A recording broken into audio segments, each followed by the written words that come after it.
Bonjour à tous et aujourd'hui on se retrouve pour un nouvel unboxing. Alors, sur cet unboxing, en fait il y aura plusieurs unboxings. Il y aura donc Gunfire, SRVV, Taiwan Gun et Airsoft Europe. Voilà, donc là on va commencer par Gunfire, le plus gros colis.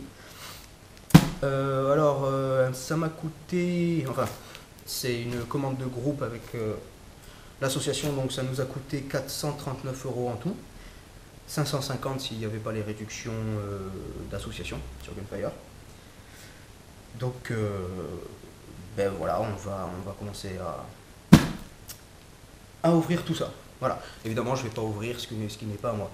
Personnellement, moi j'ai à peu près pour 220 € dans le colis, donc à peu près la moitié. On va voir tout ça. Alors, comme vous pouvez voir, c'est un colis assez gros. Parce qu'il y a beaucoup de choses. Il y a notamment une réplique qui n'est pas pour moi. Vous allez peut-être être déçus, mais pour moi, il n'y a pas de réplique dedans.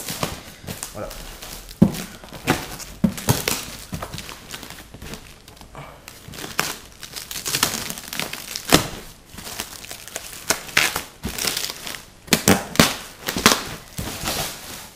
Gunfire et leur manière de mettre du scotch partout. Voilà, alors ça je sais pas qui c'est en fait. On va bien voir. Je vais virer ça 2 secondes. Ouais, j'en ai aucune idée.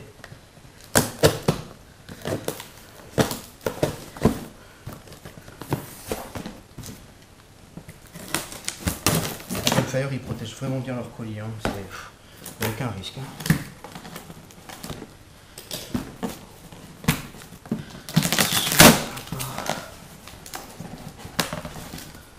Et bien ça s'ouvre. Voilà, ça se voit que ça fait longtemps que j'ai pas fait d'unboxing.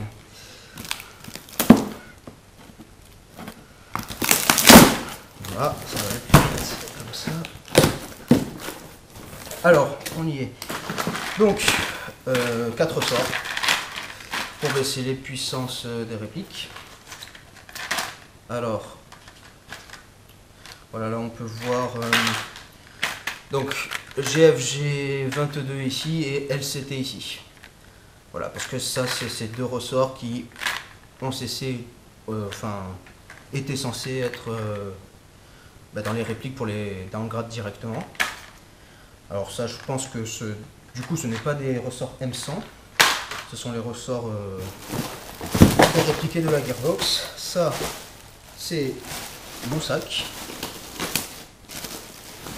que j'ai commandé. Donc un petit sac, je sais plus combien de litres il peut prendre, 20 litres je crois, il me semble, pour une OP de 2 jours. Donc 35 € il me semble, si je ne me gourre pas. Je n'ai pas les prix sous les yeux, donc ça va être approximatif. Ensuite,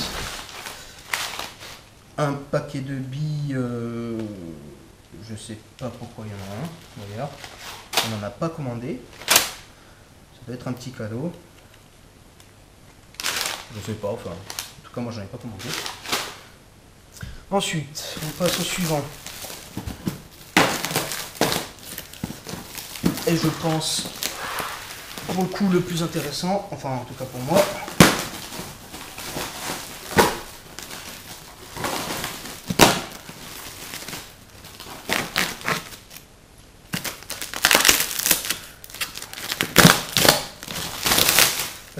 Gunfire qui a été un peu le mauvais élève de la commande, parce qu'on a à peu près commandé tout en même temps. Donc en fait on a commandé donc sur 2 sites polonais, Taiwan Gun et Gunfire. Un site, il me semble, espagnol, Airsoft Europe, mais je suis pas sûr.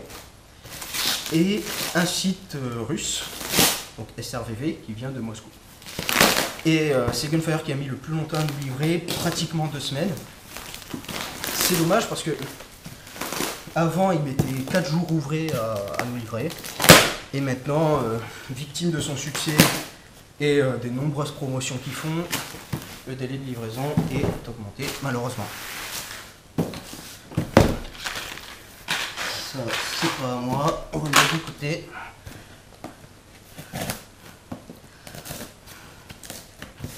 Alors, oui, je n'ai pas... Comme je disais, j'ai pas pris de réplique, mais j'ai pris une gearbox. Peut-être une maigre consolation, mais voilà. Le problème de cette gearbox, c'est qu'elle va remplacer la gearbox d'une réplique que je n'ai pas encore testée, enfin, que je n'ai pas encore fait de vidéo review. Du coup, je ne pourrai pas faire de vidéo review sur cette réplique, vu que il y aura la nouvelle gearbox, et du coup, ça ne sera pas les vraies performances. Donc voilà, je pourrais peut-être faire une vidéo de présentation de la gearbox, mais c'est tout. Alors, un stick, une batterie stick de 9.6, acheté avec les points Gunfire, donc ça m'a rien coûté. Un chargeur AK mid-cap qui n'est pas à moi. On va aussi mettre ça de côté. Un chargeur LCT mid-cap qui est à moi. J'en ai pris 6 à 12 € l'unité, ça m'a à peu près revenu à 60 €. 6 ou 5, non j'en ai pris 5 il me semble. J'en ai pris 5. Oui. Ça fait un peu cher, 60 € pour 5 chargeurs, mais bon. Je voulais pas prendre les moins chers parce que je n'étais pas sûr qu'ils allaient être compatibles avec ma réplique. Parce que ma réplique avait déjà été livrée de base, donc c'est une AK de Syma avec des chargeurs LCT high cap. Donc là je me suis dit normalement les LCT mid cap ça va passer. Donc 70 billes. Ils appellent ça des mid cap, mais 70 billes, moi j'appelle ça plus des low cap. Mais... Voilà, alors il y en a 5 si je compte bien. 1, 2, 3, 4 et 5 en effet. Il y a 4 lampes. Donc les lampes sont obligatoires. Alors du coup il y en a 2 pour moi et mon frère qu'on a acheté avec les points, donc ça nous a rien coûté. Et 2 autres pour des membres de l'assaut qui eux ont payé. Ça, un rail de montage pour l'AK, pour mettre la lampe torche. Donc voilà, 22 € il me semble. Les lampes, je sais plus combien elles coûtent à l'unité, vu que je les ai pris par point. Je pourrais pas vous dire.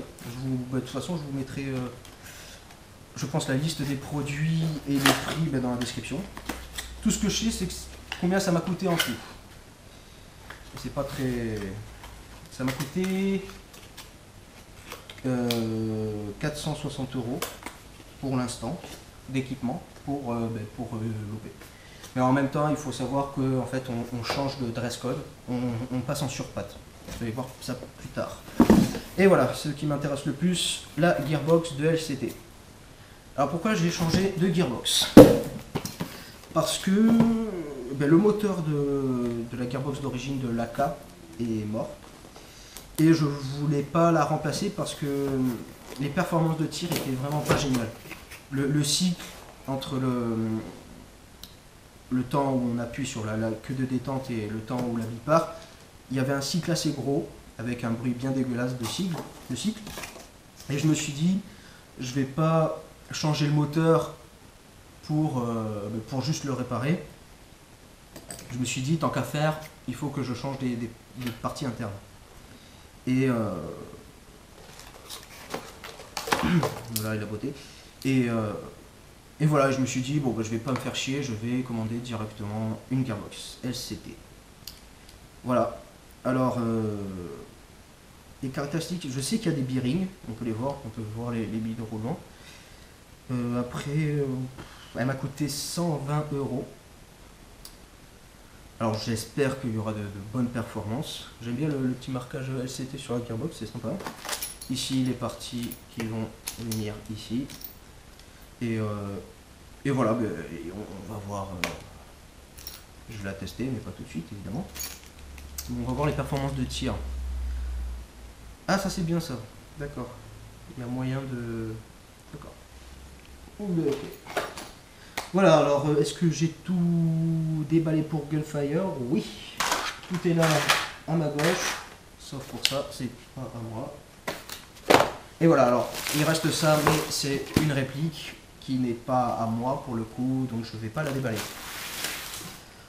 Ensuite, on passe au suivant. Ça va être un gros unboxing. Hein. Ah.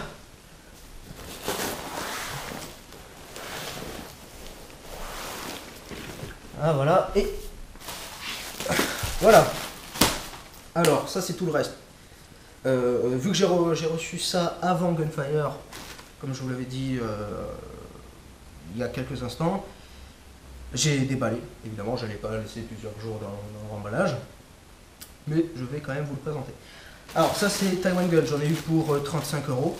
Il y a holster olive, genouillère coudière et casque. Casque qui est ici, mais j'ai déjà mis le couvre-casque sur patte. Donc voilà, ça c'est du sur patte. C'est un camouflage russe en fait, qu'on a adopté dans notre association. Pour nous, il est plus joli et plus efficace que le multicam. Je le compare au multicam parce que c'est vraiment le Keimo qu'on voit partout en airsoft.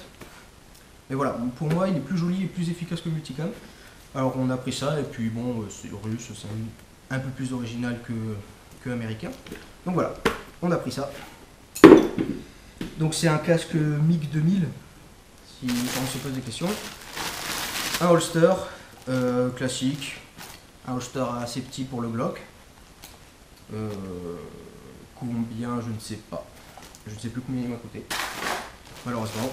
Mais en tout cas, pour ces trois produits, 35 €, donc c'est correct. Genouillère, coudière en olive aussi, pour bien se marier avec le surpatte. Voilà. Bon, ça c'est vite fait. Ensuite,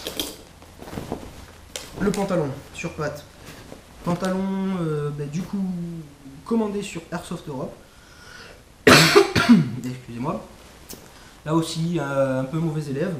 Ils étaient censés nous livrer en 2 jours, ils l'ont fait en 6 jours, il me semble. Un peu mauvais élève, mais voilà. La qualité n'est pas dégueulasse, ce n'est pas du vrai surpatte. Alors il faut savoir que le vrai surpatte est disponible que sur un seul site. Donc SRVV, d'ailleurs j'ai commandé, je vais vous montrer des poches. SRVV qui est l'entreprise qui fait le vrai surpatte, donc c'est Survival Corps. Donc voilà, donc vous pourrez prendre que du vrai surpatte ici, enfin sur SRVV.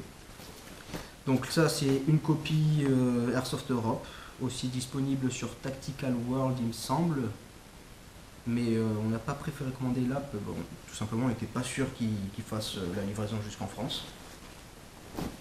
Donc voilà, donc sur Airsoft Europe, le tout m'a coûté donc le couvre-casque, l'uniforme et le gilet, ça m'a coûté à peu près 97 €.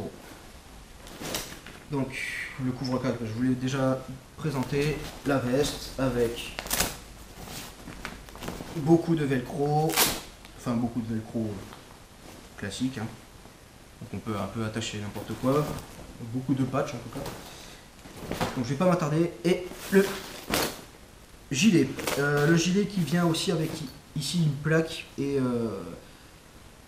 une poche de pistolet intégrée, donc on peut pas les différencier, c'est la même chose, que j'ai enlevé parce que je trouve ça pas très beau.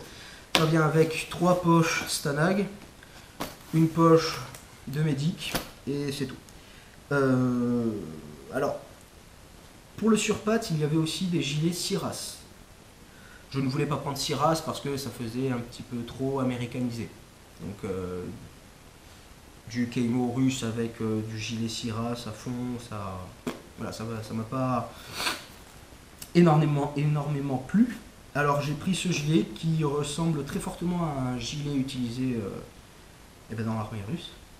Voilà. Il faut savoir que le surpat est utilisé juste par des unités spéciales voilà, dans l'armée russe et la police russe. Il n'y a pas, les troupes régulières n'ont pas de surpat. Voilà. Alors j'ai quelque chose à dire, oui.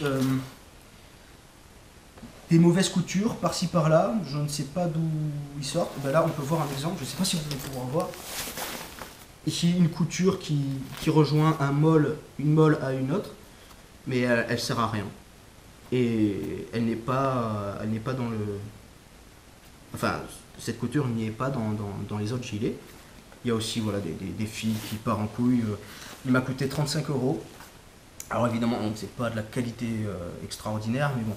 Ils auraient pu faire mieux. Il y avait aussi une molle ici où je ne pouvais pas mettre ma dump push parce qu'il y avait des points de couture ici, en plein milieu. Donc j'ai dû les faire sauter. Enfin voilà, c'est pas de la super bonne qualité. Aussi, il me semble que là, le Keimo, enfin le digital est de travers. Là, il est droit, alors que là, il me semble de travers en tout cas. Donc voilà, c'est pas de la super bonne qualité, mais bon. Le surpat se fait encore assez rare en airsoft. Et donc du coup, je voulais un gilet qui se mariait, enfin un gilet en surpat. Du coup, j'ai pris celui-là, mais je suis un peu déçu. Surtout qu'on ne peut pas le régler autant qu'un Siras. Voilà. Et ensuite, les vrais produits Survival Corps. Donc ça, c'est le vrai surpat. Voilà. Ça m'a coûté avec les frais de port 80 € pour 4 produits. Alors 4 produits, 4 poches, 80 €, ça fait un petit peu cher. Mais donc il y a les frais de port inclus, hein, les frais de port qui sont à peu près à 18 € ou 20 $. Enfin maintenant 20 $ ou 20 € parce qu'aujourd'hui c'est quasiment la même chose. Alors j'ai pris 2 poches Stanag supplémentaires, une poche radio et enfin une poche pour pistolet et un dump push. Alors à première vue, il n'y a pas vraiment de différence, mais quand c'est porté, quand même ça se voit. Surtout au niveau des gilets, lorsqu'on met la poche Stanag à côté des poches, enfin la poche SRVV à côté des fausses poches sur pattes. Il y a une petite différence, pas très flagrante, mais il y a une petite différence, là aussi on peut le voir. En général, ça fait plus sombre, le vrai SRVV, le vrai sur pattes. Donc voilà. Mais bon, je suis pas vraiment déçu parce que la différence est assez minime à l'œil nu. Je sais pas comment ça va rendre sur la GoPro. Je sais que sur photo, ça fait un contraste qui se voit quand même assez, mais à l'œil nu, non, pas vraiment. Donc voilà. Et à noter que la dump push est pas exactement de la même couleur que les poches. Voilà. Est-ce que j'ai tout dit? Est-ce que j'ai tout fait? Oui, il me semble. Du coup, prochaine vidéo, parce que je voulais aussi vous donner des nouvelles.